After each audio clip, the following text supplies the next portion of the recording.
Charles Matin. Charles Magnin. 6h16, vous êtes bien sur RMC. Bon réveil à tous. Michel Picon est dans ce studio, président de l'U2P, l'Union des entreprises de proximité, c'est-à-dire les petites boîtes, les artisans, les commerçants.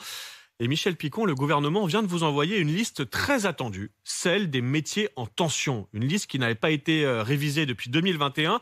En fait, c'est la liste des métiers qui ont beaucoup de mal à recruter et qui sert de référence pour accorder des titres de séjour aux travailleurs immigrés et aux sans-papiers, pour le dire très simplement. En tout, 80 métiers concernés, les métiers du bâtiment, les aides à domicile, les salariés agricoles ou encore les métiers de la restauration. D'abord, Michel Picon, en tant que représentant des petites entreprises, est-ce que vous êtes satisfait de cette liste ? Écoutez, nous l'avons reçue vendredi matin. Elle nous paraît plus favorable que la situation que nous connaissions jusqu'à présent, puisque de nombreux métiers qui procédaient des consultations que le gouvernement, à travers les CREFOP dans les régions, puisque d'une région à l'autre, les métiers en tension ne sont pas toujours les mêmes. Il y en a où c'est partout, mais c'est pas le cas de tous. Oui, je vais le dire, dans la liste, on voit par exemple qu'en Normandie, on manque de géomètres. Voilà, c'est parfois très précis, mais il y a des métiers pour lesquels c'est tout le territoire quasiment qui est concerné. Je pense notamment aux métiers du bâtiment. Métier du bâtiment, là, dans l'hôtellerie-restauration, dans les services à la personne, tout ça, c'est assez récurrent partout. Pourquoi ? Parce que ce sont des métiers que nos concitoyens ne veulent plus faire et dont on a essentiellement besoin. On a besoin de gens qui travaillent dans notre pays sur des professions qui peuvent apparaître comme difficiles. Alors, moi, je voudrais tuer une image d'Épinal en disant « Ah bah oui, mais les entreprises, elles préfèrent des travailleurs étrangers parce que elles vont les payer moins cher. » C'est faux.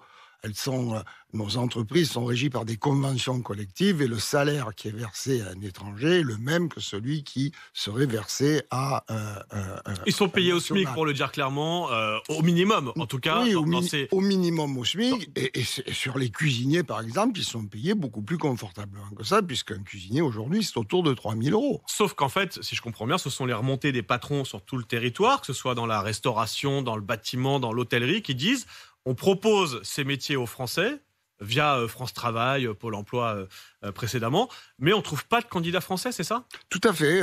On ne trouve pas de candidats français formés. Et quand on offre des formations sur ces métiers, bien, ce ne sont pas des formations qui sont prisées. En fait, les gens ont envie de faire de la pâtisserie, probablement chez eux, mais ils n'ont pas forcément envie de faire toute leur vie le métier de pâtissier. Donc, c'est une situation qui était attendue depuis 2021, en 2024, sous la pression économique, parce que cet été, vous l'avez tous vu, des restaurants fermaient le déjeuner à midi parce qu'ils n'avaient pas de salariés, parce qu'ils n'avaient personne pour travailler. Des entreprises du bâtiment refusent des chantiers parce qu'elles ne trouvent personne pour travailler. Donc c'était indispensable. Ça a mis du temps parce que ce sujet économique important, c'est télescopé avec les sujets d'immigration, mais il faut qu'on comprenne que... Mais c'est tout le problème, Michel Picon, au moment où on entend beaucoup de Français et dans le débat politique, un discours de plus en plus ferme vis-à-vis de l'immigration, on va rappeler qu'à partir de cette liste, c'est cette liste qui permet en fait aux patrons ensuite de plus facilement faire régulariser ou renouveler les titres de séjour de ces salariés immigrés.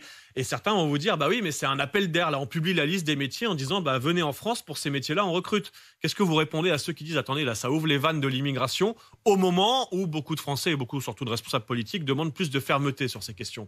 Non, mais l'immigration, alors je ne sais pas s'il faut appeler ça l'immigration choisie, mais l'immigration dont on a besoin, personne de sérieux peut dire qu'on ne peut pas la mettre en œuvre. C'est indispensable.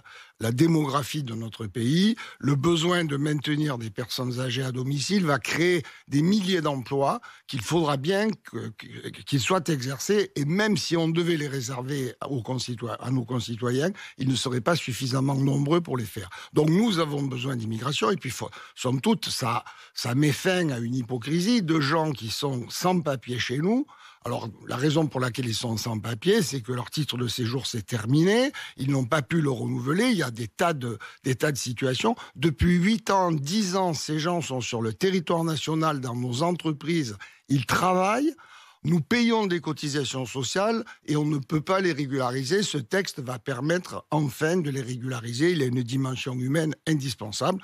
Et puis, on ira chercher à chaque fois les besoins qui sont ceux des entreprises de notre pays. Et je rappelle donc les métiers, il y en a 80 en tout, mais principalement donc l'hôtellerie-restauration, c'est la grande nouveauté de cette liste, mais aussi le bâtiment, les agriculteurs salariés, je pense aussi aux aides à domicile. Il y a 80 métiers et à chaque fois c'est selon les régions.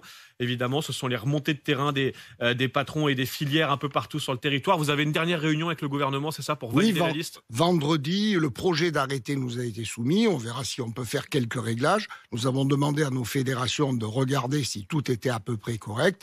Et vendredi, nous finaliserons avec le gouvernement ce texte. Merci Michel Picon, président de l'Union des entreprises de proximité, d'être venu ce matin sur RMC et RMC Story réagir en direct à cette liste des métiers en tension.